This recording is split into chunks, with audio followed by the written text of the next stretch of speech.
Hola amigas! So, nag-order ako mga amigas ng nag-order tayo ng dried fruits and vegetable. First time kong umorder online.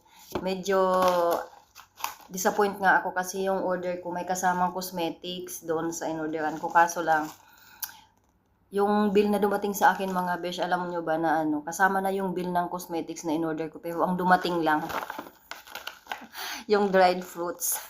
O di may budol. Tama. So, syempre, itatry natin kung masarap yung kanilang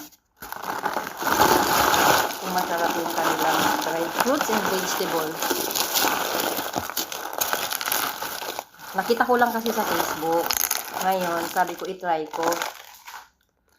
itry ko din. Kasi, parang ang lutong-lutong niya. Kaso lang, umorder ako ng mga 5 packs na ganito. Yung isang pack niya mga besh, 250 grams.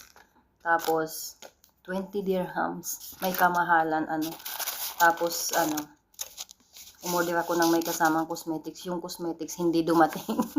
Ito lang yung dumating. O, tingnan nyo.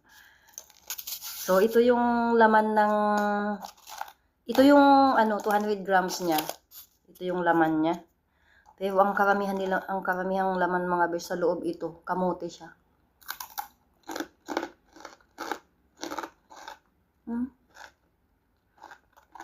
Hindi siya ganun kalambot.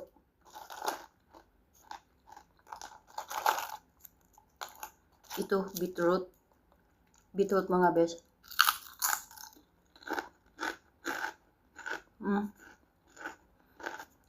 Yung beetroot masarap mga beshi. Ito to? Kiwi. Masarap yung kiwi. Doon kasi sa picture, may nakita ko, sa video actually nakita ko may langka sa loob. Pero yung dumating sa akin beshi, walang walang langkang kasama mga beshi. So ito naman carrot.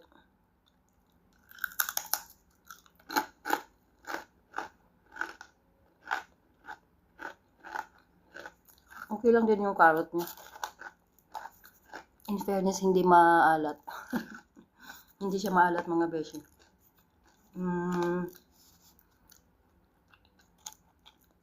Okra.